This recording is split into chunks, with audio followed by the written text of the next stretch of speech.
fora.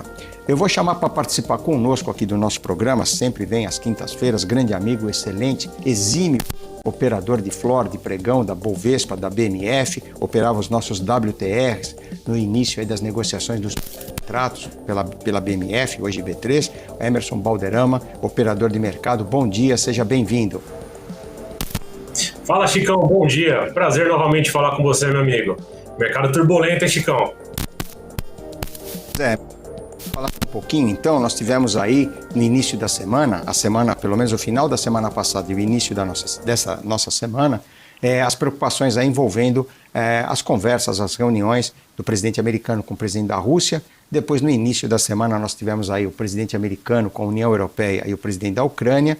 Ontem tivemos essas discussões do presidente dos Estados Unidos com a governadora do Fed, a senhora Lisa Cook, e também essa movimentação interna aqui em relação aos bancos, a lei Magnitsky, e também a lei, ou pelo menos as determinações do ministro Flávio Dino. Tudo isso somado, uma equação bastante grande e bastante ampla. Nós tivemos uma movimentação aí no início da semana, culminando com a forte queda aí da terça-feira e uma pequena recuperação na sessão de ontem. Emerson, você acompanhou, como é que você viu toda essa movimentação e está acompanhando esse cenário?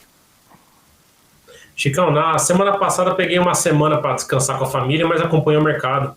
A conversa entre o Trump e o Putin era super esperada no Alasca, todo mundo esperava que ia sair alguma coisa de lá e não saiu muita coisa. A única coisa que o Putin pediu foi território, algo que ele já tinha pedido antes. Depois veio o Zelensky, líderes europeus, o Trump conversando, dava tudo a entender que ia andar para algum caminho, ia melhorar, tanto que as bolsas na Europa estavam melhorando também. Só que essa noite agora a Rússia atacou a Ucrânia, né? Foi o maior ataque combinado entre drones e mísseis, e aí pelo jeito parece que não vai desenvolver essa conversa novamente. Brasil aqui, o índice financeiro sofreu muito, foi o que mais pesou na segunda-feira, caindo 2,5%, 3%. Ontem a Bolsa tentou respirar ali de algumas casas falando que o pior já passou, mas não sei se já passou ainda não. A gente está vendo está muito acalorada a conversa entre eles. Qualquer coisa que o ministro do STF fala, já na hora o governo americano rebate. Está muito rápido, está muito acalorada a conversa entre eles. Pois é, isso tudo tem trazido aí uma repercussão bastante grande para o nosso mercado. Nós vimos aí a queda dos bancos, uma perda milionária aí em relação ao valor de mercado das principais ações e os desdobramentos agora, porque ficaram os bancos aí no meio do caminho entre cumprir a lei americana e não respeitar ao mesmo tempo as leis brasileiras. Isso está trazendo um entrave muito grande. Já tivemos notícias aí sobre o ministro Alexandre de Moraes em relação aí à sua posição de cartões. Foi divulgado aí amplamente nas agências locais desde ontem, hoje, e todo esse cenário trazendo, então, mais cautela e preocupação para nós aqui, tange aí a essa discussão, essa guerra política, o que pode trazer mais acirramento aí nas discussões entre Brasil e Estados Unidos e Brasil. Complicada essa condição, Chicão, porque se os bancos não seguirem, são punidos lá fora. Se eles seguirem, é aqui interno. Então eles estão numa sinuca de bico, que a gente acaba falando. É bem delicado isso para eles. Tanto nessa condição do Flávio Dino, a gente está vendo tudo que está sendo feito. Vimos o bloqueio do Alexandre de Moraes dos cartões e também alternativas para os cartões, né? Tinha lido sobre a Elo tentando fazer algo paralelamente para ele ter acesso. A perda do bloco do banco foi muito forte, 41 bilhões numa pancada só para baixo. Além de tudo isso, Chico, lá fora também ainda está barulhento. A gente viu ontem para hoje, o Trump querendo demitir a governadora do Fed, né, a Lisa Cook, por causa que ela, segundo o Trump, ela teria falsificado informações para sua hipoteca. Então a gente está vendo aos poucos o Trump começando a minar quem que ele quer colocar no lugar de Jerome Powell. Lembrando que amanhã ele fala, Jerome Powell, mas hoje começa o simpósio lá em Jackson Hole. O mercado está bem apreensivo, a gente vê pouca movimentação de mercado. E um setor que antes era muito promissor, o mercado está começando a reavaliar, que é o setor de inteligência artificial. Será que vale tudo isso mesmo? Será que todo o dinheiro que está lá dentro vai dar o retorno, o payback que a pessoa está fazendo, ou já chegou no ápice?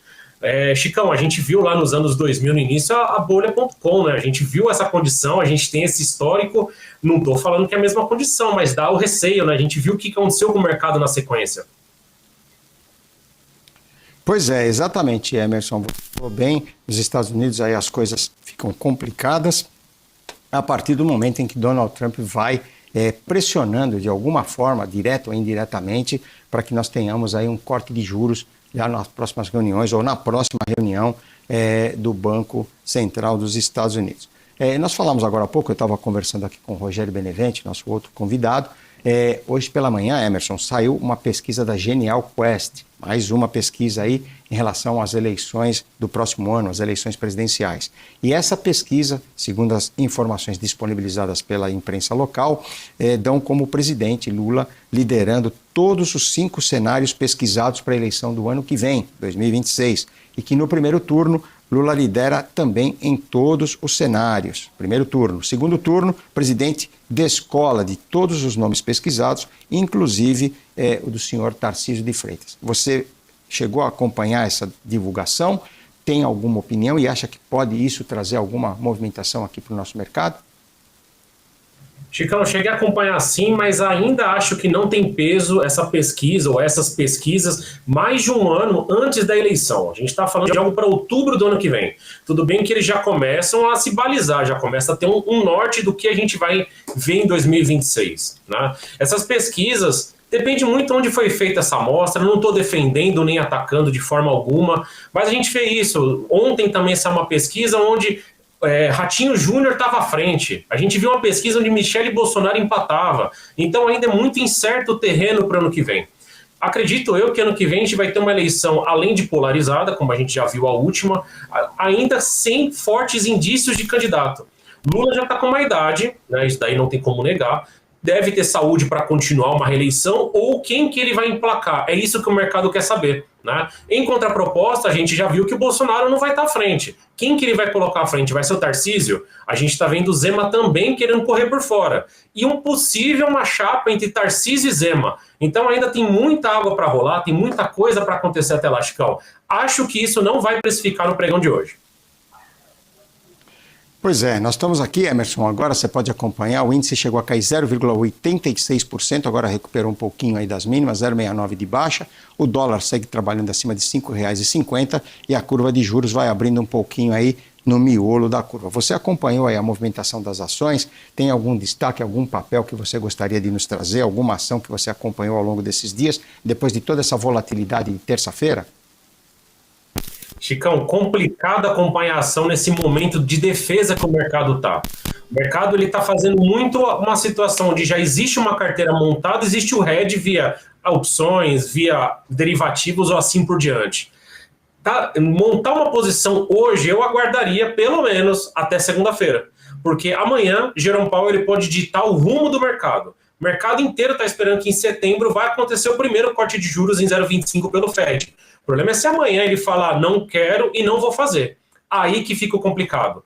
Ontem saiu a ata do Fed e ela saiu de acordo com o que o mercado estava esperando. Estou de olho no mercado de trabalho, estou de olho na inflação. Não deu nenhum indício assim, o mercado está mais controlado. Então acho que é hora de cautela, hora de prudência. Juros a 15%, como eu tinha falado da outra vez, é muito complicado ficar montando posição em ações. Geralmente o investidor mais racional ele acaba puxando para renda fixa, não que não seja justo você alocar em renda variável.